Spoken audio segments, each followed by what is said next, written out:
Hey guys, Matt with Armadillo Marino here. We're joined by Tashi and Nungshi Malik again. So I'm going to pass it straight over to them to give the intro. Hey guys, we are Nash and Tash, and some of you must have seen us on the world's toughest race. But we are back with Armadillo Marino to talk about our episodes where we left off. So we covered 1 to 3 in the previous episode, and now we are covering through episode 4 and 7. So if you want to know what happened with us during the race, listen in.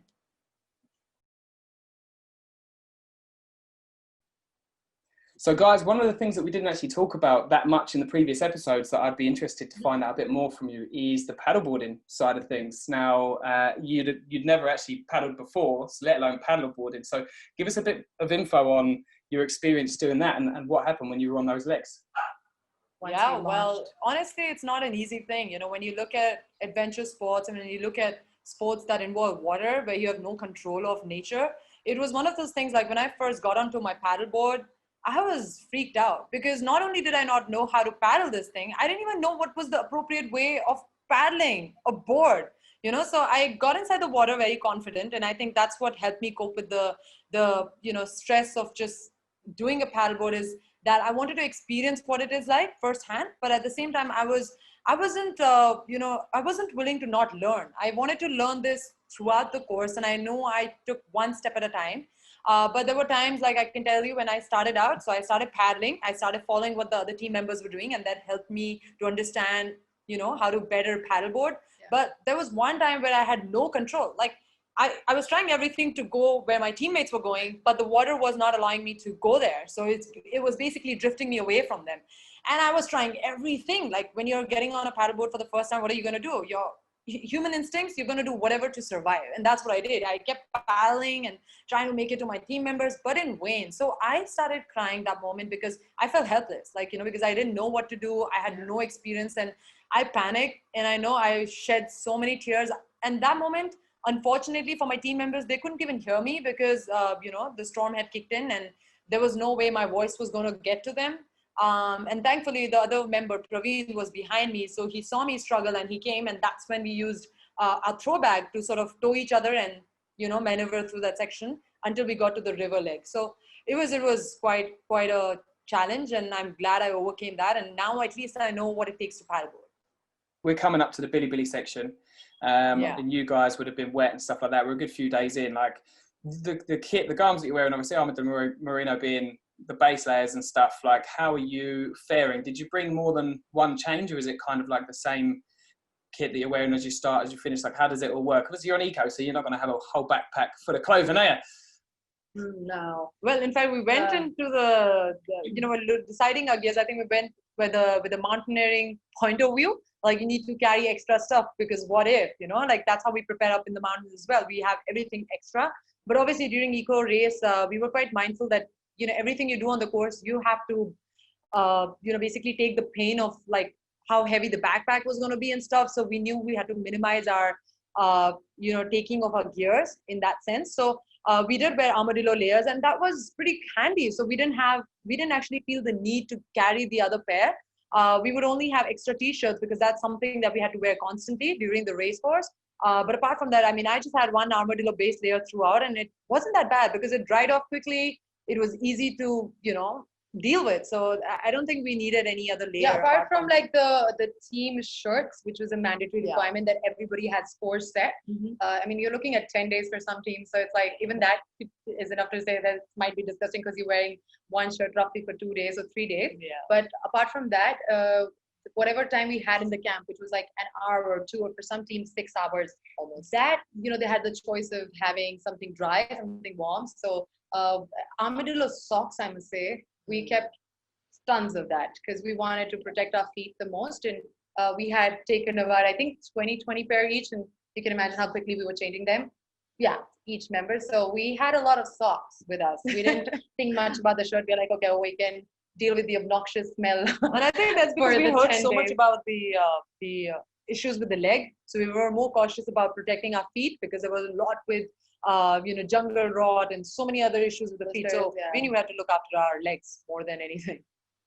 Tell me what's going through your minds at this point of the Billy Billy exercise. You've never built a Billy Billy before. You arrived there at night. What sort of time were you getting there? Do you remember? There is a little bit of a backstory there, right? So we were one of the two teams, or maybe the only team, that decided to stay for about 3 to 4 hours in a local village with a family that was very kind to let us in. And we had a good nice meal, and we decided that we will start at 2 in the morning. But it was very chaotic. I remember it was dark, we tried like just the lumens of light that fall off the ground, from our headlamp. We wanted to make sure like nothing fell apart while we were doing it. So we made sure like no matter what, our rafts are strong and not something like we get into and that's it. It's all over the place. So we want to make sure that whatever we build has to be strong so it lasts the entire leg of the course, because we don't want to go out and again rig the whole thing. So we spent a lot of time just rigging the rafts, but thankfully we were just very lucky that it didn't actually fall apart. We were the time we actually rigged it to the time we actually landed in the next checkpoint, we were all good. So that helped.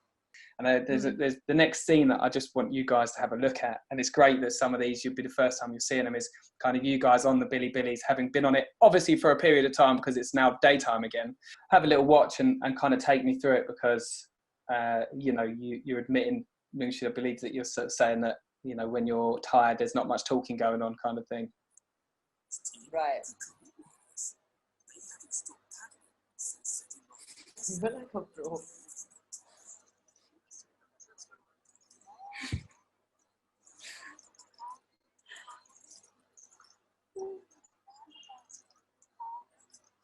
Oh my gosh.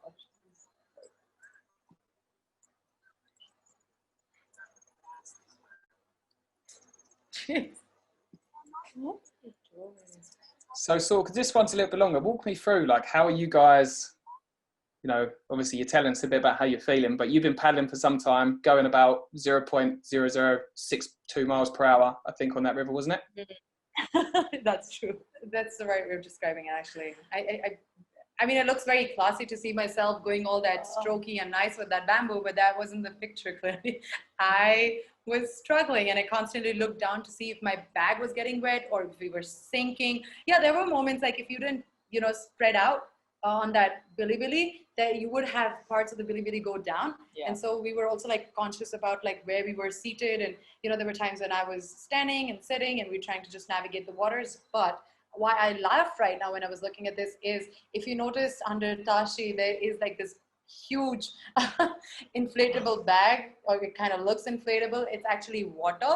And the reason being that, this is the bag we purchased in India. It was supposed to be waterproof. So they thought, they're going to use that on the side of the Bilibili to get a good momentum and keep the thing afloat, right? And well above the water level. But it clearly didn't work. So the entire bag filled up with water, and they're like, you know what? We're just going to use it as a nice seat. And she puts it under her thing. But I remember what a disappointment it was for her at the time, because that was not the intent. I mean, they just wanted it to help them with that section. Clearly. And do you want to say anything? I mean, like my sister said, I think this was one section where we were, I think what was more frustrating was we had been going for hours. Like it was already 3 hours and 4 hours, and we were losing track of time. We were kind of like just taking it easy. We were just enjoying the whole experience, because we're like, yeah, maybe this just takes forever. We didn't anticipate it's going to take so long. Like, and so if we saw any locals pass by through the villages, we just curiously asked, like, hey guys, do you have any idea like how far like the next checkpoint is and stuff like that? And they would keep saying it's just around the corner. And that was even more frustrating, because we kept waiting for that corner, and that corner never came. Like literally until this 10 hours of being on the Bilibilis, it was really frustrating. And there were times like, I mean, absolutely, we just couldn't stop doing Bilibilis, because we knew the moment we stopped, that's it. I mean, with the pace we were going, we were not going to make it to the next checkpoint. So there was also this constant reminder to ourselves that if we don't take this easy, I mean, if we don't take this fast, I mean, if we stop, that's it. It's going to be the end of us. So we continuously just kept paddling. And I don't know how our body actually coped with that situation. I still ask myself that a lot. I'm just like, after being tired and your muscles giving up and you've never done something like this before, like how am I able to continuously like paddle? So there were all these moments where we were also trying to think of like, how is this even possible? Like, how do we do it as a team?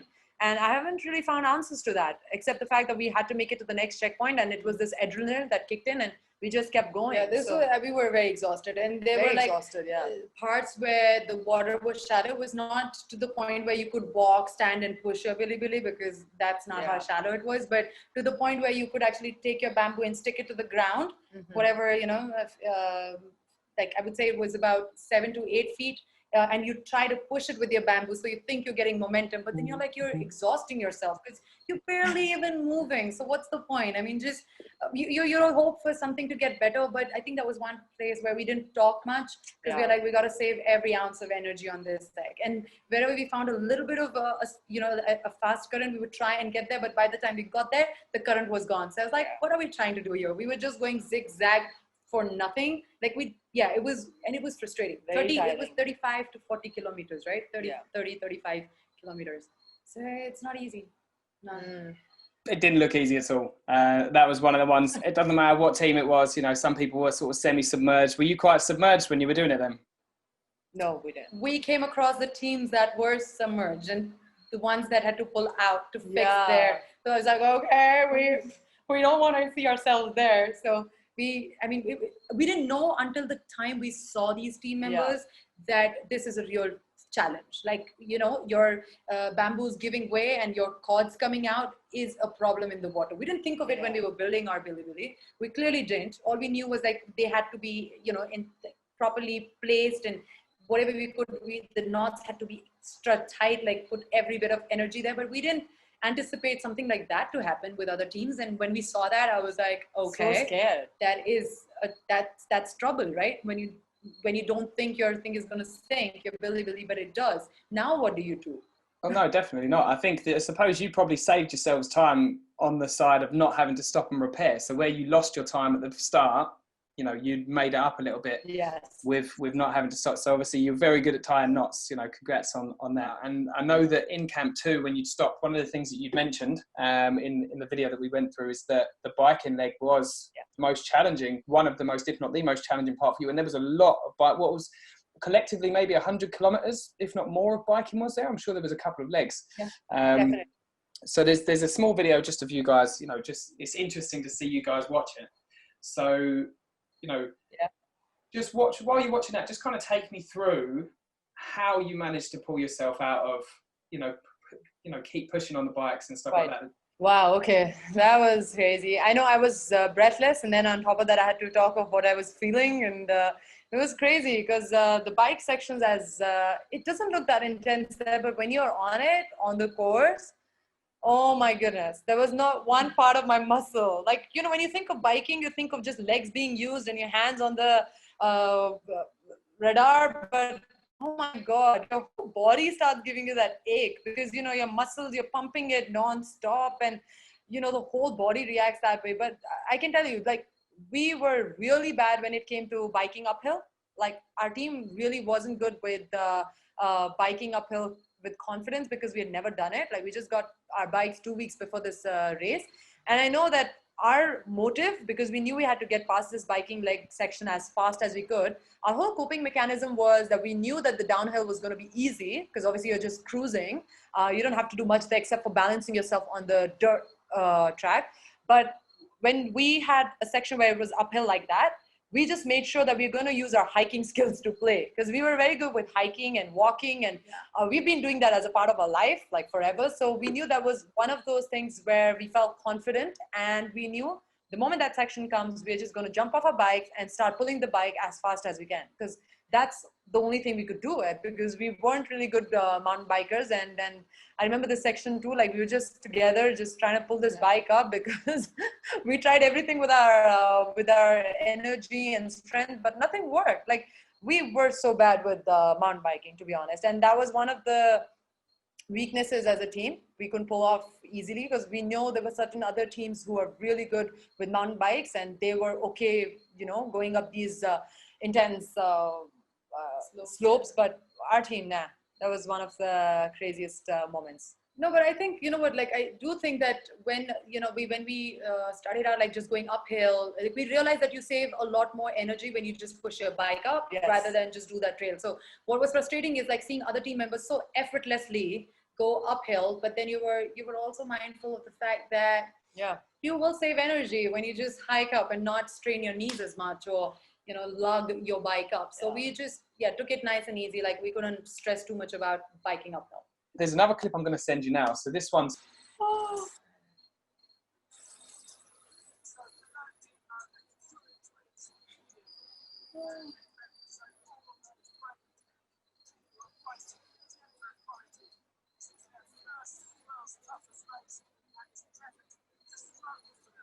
Mm-hmm.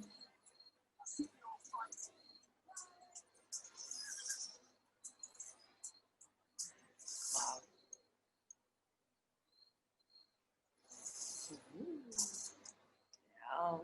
Nice. Oh, that was great. Wow, I actually felt that moment when Bear would come around like that. Oh, damn. How come we didn't see him then? He was there in spirit for you, keeping you motivated in spirit. Yeah, and he's right. We were struggling in that section. That's for sure. And I'm sure he had a better view because he was up top in the chopper. And, you get a bit of fair perspective from where we came and where we had to go with the race. So, yeah, it was nice that he was shouting out for us. We feel like, yay, we had a support team back there. And that's how we pulled it off. And it's also true that we were actually proving a point. And this was, very important for us to kind of, again, reiterate, like with our performance on Eco Challenge, that girls are no less, and in some cases they're better than boys. So we shouldn't be limited by gender stereotypes, and we should not let those norms ever ride us. So I mean, he reiterated the thing about gender equality, and that pretty much was our motivation to keep going. Because you're like, because if anything wrong happened, or if we quit, then your naysayers tend to get some momentum out of it to bring you down or tell wrong, things about you that's not as uplifting. So, there's a guy who believes in us, and he rooted for us, and that's more important to see. So that's very well taken. This one, I'm really interested to talk to you about. It's only a short clip, but have a watch. This is you on the rafting. I want to know what is going through your heads on the rafting, because doing boating is like being on the boats and the billies and the paddleboards is one thing, but it's relatively slow and it's not quite as intense. But what is going through your mind? Oh my gosh. Brandon.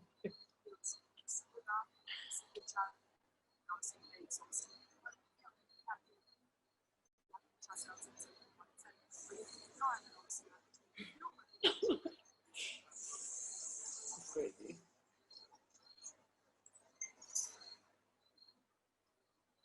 It's kind of almost unfair to see this footage from the comfort of your home, because it was not like that. There was no comfort whatsoever. I mean, you would think, no doubt, this is probably one of the best locations for somebody to raft. But we had a slightly different experience because of like the big boulder sticking out of nowhere, and the chances of our raft being punctured. Like, there were moments that we were watching out for sharp edges, and times where we were hanging on top of the rock because there was not enough momentum to get us through it.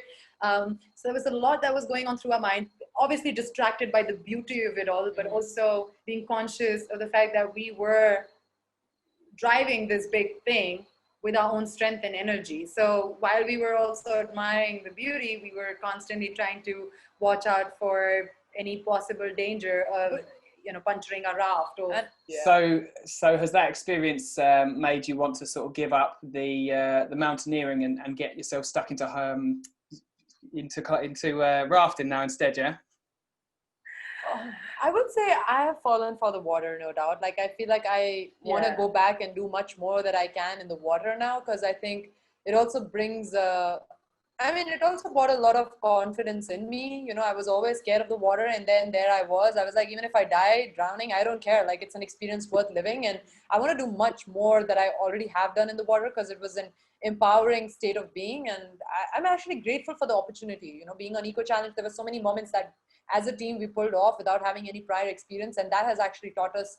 And I respect the water and much more, with a deep sense of humility, no doubt. And I wish I can go back to doing more rafting and kayaking and sailing in the ocean, and I'm just like not scared of the water anymore. So that's a good thing. Like, I've gone past that fear of what if I drown in the water, or what if this water is not in my favor today, so it definitely has helped us cope with that fear. And I'm so grateful there was a lot of water sections because we experienced it firsthand. And obviously mountains and water, now I think I'm falling for both. So it's like, I think whatever we've done within Eco Challenge, whether it's biking or the water leg or whatever, that is definitely like the 2.0 version of us.